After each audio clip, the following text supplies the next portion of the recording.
시간을 넘어선 감동 이야기 장기려 박사 나눔과 봉사로 피워낸 바보 의사의 기적. 사랑하는 여러분, 안녕하세요. 오늘 우리는 나눔과 봉사로 피워낸 바보 의사의 기적이라는 주제로 평생을 가난하고 소외된 이들을 위해 바친 한 의사의 삶을 통해 진정한 의사의 길이 무엇인지, 그리고 시간을 초월한 사랑과 희생의 가치가 어떻게 한 개인의 삶과 시대를 변화시켰는지 함께 묵상하고자 합니다. 이념과 가난, 질병으로 점철된 한국 근현대사 속에서 그는 자신의 모든 것을 버리고 오직 환자의 생명과 고통만을 마음에 품었습니다. 오늘 우리가 함께할 이야기의 주인공은 바로 장기려 박사입니다. 그는 고통받는 이들을 위해 인수를 베풀었을 뿐만 아니라 가난한 사람들도 의료 혜택을 받을 수 있도록 한국 최초의 의료보험인 청십자 의료협동조합을 만드는 등 사회 구조적인 문제 해결에도 헌신했습니다. 그의 삶은 가장 큰 희생은 가장 큰 사랑을 나눈다는 진리를 보여주며 절망 가운데 있는 모든 이에게 시간을 초월한 감동과 회복의 희망을 선사합니다. 이 이야기가 여러분의 마음속에 진정한 의로움, 이웃 사랑, 그리고 헌신의 의미를 깊이 새겨주기를 간절히 소망합니다. 이 신앙 속에서 피어난 의사의 꿈. 1911년 10월 13일 평안북도 용천군에서 태어난 장기려 박사는 독실한 기독교 신앙을 가진 집안에서 자랐습니다. 그의 아버지는 약사였고 어머니는 온화한 기품으로 아들을 길러냈습니다. 장기려 박사는 어린 시절부터 성경 말씀을 통해 이웃 사랑과 봉사의 정신을 깊이 새겼습니다. 그는 특히 마태복음 25장 40절에 기록된 임금이 대답하여 이르시되 내가 진실로 너희에게 이르노니 너희가 여기 내 형제 중에 지극히 작은 자 하나에게 한 것이 곧 내게 한 것이니라 하시니라는 예수님의 말씀에 깊은 감동을 받았습니다. 이 가르침은 그의 일생을 지배하는 가장 중요한 가치관이 되었습니다.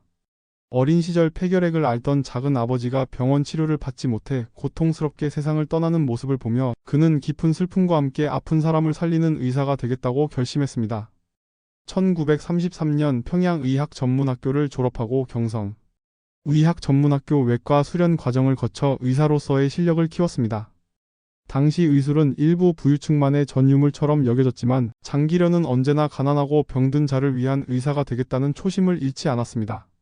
그는 의사가 된 후에도 늘 신앙심을 바탕으로 환자를 대했고 그의 따뜻한 마음은 병든 이들의 몸과 마음을 치유하는 데 큰 힘이 되었습니다. 북한에서의 고뇌, 그리고 통안의 월남. 장기려 박사는 해방 후 북한에서 김일성대학 의학부 외과 교수와 평양의과대학 병원장을 역임하며 북한 최고의 외과 의사로 명성을 떨쳤습니다. 그는 특히 간 질환 연구에 매진하여 간암절제술이라는 혁신적인 수술법을 개발하는 등 탁월한 의술로 수많은 환자의 생명을 구했습니다. 당시 간암은 죽음의 병으로 여겨졌지만 그의 노력으로 많은 이들이 새 생명을 얻을 수 있었습니다. 그러나 1950년 한국 전쟁 발발은 그의 삶에 큰 비극을 안겼습니다. 전쟁의 혼란 속에서 그는 부산으로 피난 내려오게 되었는데 그 과정에서 아내와 5남 2녀의 자녀를 북한에 두고 홀로 월남해야 했습니다. 그는 통곡하는 아내에게 반드시 다시 돌아오겠다고 약속했지만 38선은 견고한 장벽이 되어 그들의 재회를 막았습니다. 그는 월남 후 평생을 두고 온 가족에 대한 그리움과 죄책감에 시달렸습니다. 그의 가족들은 그가 돌아오지 못하자 납북된 반동으로 분류되어 모진 고난을 겪어야 했습니다. 요한복음 16장 22절부터 24절의 말씀에 따르면 지금은 너희가 근심하나 내가 다시 너희를 보리니 너희 마음이 기쁠 것이요 너희 기쁨을 빼앗을 자가 없으리라. 그날에는 너희가 아무것도 내게 묻지 아니하리라. 내가 진실로 진실로 너희에게 이르노니 너희가 내 이름으로 아버지께 무엇이든지 구하는 것을 주시리라. 지금까지는 너희가 내 이름으로 아무것도 구하지 아니하였으나 구하라 그리하면 받으리니 너희 기쁨이 충만하리라는 말씀처럼 그는 고통 속에서도 다시 만날 날을 기약하며 끊임없이 기도했습니다. 이 깊은 슬픔과 고뇌는 그가 남한에서 가난한 이웃에게 더욱 헌신하는 동기가 되었습니다. 부산 보건병원 바보 의사의 탄생. 1951년 장기려 박사는 피난지 부산에서 한센병 환자들을 치료하는 보건병원의 설립에 참여하며 새로운 삶을 시작했습니다. 그는 허름한 천막병원에서 오갈 데 없는 가난한 이들과 피난민들의 생명을 구하는 데 온 힘을 다했습니다. 당시 사람들은 그를 북한 최고 의사가 왜 이런 곳에서 가난한 사람들을 치료하냐고 비웃었지만 그는 오직 가장 작은 자에게 한 것이 곧 나에게 한 것이라는 예수님의 가르침을 따랐습니다. 그는 평생을 청빈하게 살며 오직 환자를 위해 헌신했습니다. 무료 진료는 물론 치료비가 없는 환자들이 퇴원할 때 병원비를 내지 못하자 자신의 호주머니를 털어 병원 뒷문으로 몰래 도망치게 하기도 했습니다. 그의 의사 가운 주머니에는 늘 돈이 없었습니다. 그러다 보니 돈 못 받는 바보 의사라는 별명이 붙었습니다. 그의 별명은 조롱이 아니라 그를 진정으로 존경하는 사람들의 애정 어린 호칭이 되었습니다. 잠언 19장 17절의 말씀처럼 가난한 자를 불쌍히 여기는 것은 여호와께 꾸어드리는 것이니 그의 선행을 그에게 갚아주시리라는 말씀을 그는 삶으로 증명했습니다. 장기려 박사는 오직 환자의 아픔만을 생각했고 자신의 모든 것을 그들을 위해 아낌없이 내주었습니다. 청십자 의료협동조합 인술의 혁명. 장기려 박사는 가난한 환자들이 병원비 때문에 치료를 받지 못하는 현실의 깊은 절망감을 느꼈습니다. 그는 의사로서 한 사람 한 사람을 치료하는 것만으로는 근본적인 해결책이 될 수 없다고 생각했습니다. 그래서 그는 가난한 사람들도 의료 혜택을 받을 수 있는 방법을 모색했고 1968년 한국 최초의 자발적인 의료보험인 청십자 의료협동조합을 설립했습니다. 이는 당시에는 파격적인 시도였으며 청십자라는 이름처럼 푸른 십자가의 정신으로 봉사하겠다는 그의 의지가 담겨 있었습니다.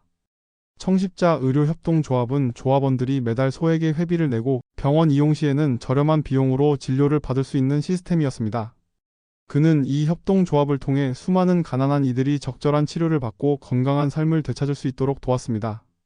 이 모델은 이후 대한민국 의료보험 제도의 초석이 되었으며 그의 선구적인 정신은 한국 사회에 큰 영향을 미쳤습니다.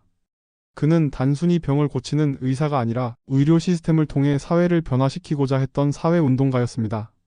그는 갈라디아서 6장 9절부터 10절의 말씀에 따르면 갈라디아서 69-10 우리가 선을 행하되 낙심하지 말지니 때가 이르면 거두리라. 그러므로 우리는 기회 있는 대로 모든 이에게 착한 일을 하되 더욱 믿음의 가정들에게 할지니라는 말씀처럼 선한 영향력을 사회 전반에 확산시키려 노력했습니다. 죽을 때까지 아빠를 기다린 삶. 장기려 박사는 평생을 단칸방 혹은 좁은 사택에서 살았습니다. 그의 집에는 이불 한 채와 간단한 살림살이 외에는 아무것도 없었습니다. 그는 왜 그렇게 청빈한 삶을 살았을까요? 그는 자신에게 더 좋은 집이나 옷을 사줄 수 있었지만 단 한 번도 그러지 않았습니다. 그는 나는 북에 두고 온 가족보다 좋은 집에서 살 수 없다고 말했습니다. 그의 삶은 오직 북에 두고 온 가족에 대한 사무치는 그리움과 다시 만날 나를 기다리는 소망으로 점철되어 있었습니다. 그는 죽는 날까지 북에 두고 온 가족들의 사진을 품에 안고 그리워했으며 자신의 유일한 소원이었던 자유통일을 염원했습니다. 말년에는 치매를 앓으면서도 아내와 아들딸에게 못 돌아간다며 늘 미안해했습니다. 그의 침대 옆에는 언제든 떠날 수 있도록 작은 가방이 놓여 있었다고 합니다. 그는 시편 126편 5절부터 6절의 말씀처럼 눈물을 흘리며 씨를 뿌리는 자는 기쁨으로 거두리로다 울며 씨를 뿌리러 나가는 자는 정령 기쁨으로 그 단을 가지고 돌아오리로다는 소망을 품고 살았습니다. 그의 삶은 가난한 이들을 위한 의술을 베푸는 동시에 개인적인 아픔과 희생을 감수하며 오직 사랑과 그리움을 간직한 채 살아온 시간을 넘어선 감동적인 휴머니즘의 증거였습니다. 이 시대의 슈바이처 인술의 표상. 장기려 박사는 1995년 12월 25일 성탄절 84세의 나이로 하나님의 부름을 받았습니다. 그는 죽는 순간까지도 자신의 집이 아닌 병원에서 환자들과 함께하다가 세상을 떠났습니다. 그의 장례식은 수많은 추모객들의 눈물 속에서 치러졌으며 그의 삶은 한국의 슈바이처 혹은 바보 의사로 불리며 우리 시대의 진정한 인술의 표상이 되었습니다. 그는 돈과 명예를 좇지 않고 오직 환자만을 위해 살았습니다. 그의 삶은 삭막하고 물질만능주의적인 현대 사회에 큰 울림을 주며 진정한 행복과 가치가 무엇인지 다시 한번 생각하게 합니다. 그는 1979년 아시아의 노벨상이라 불리는 막사이사이상을 수상했지만 이 상금마저도 가난한 이들을 위해 사용했습니다. 그의 가슴 속에는 언제나 가난하고 병든 자는 내 형제라는 뜨거운 사랑이 있었습니다.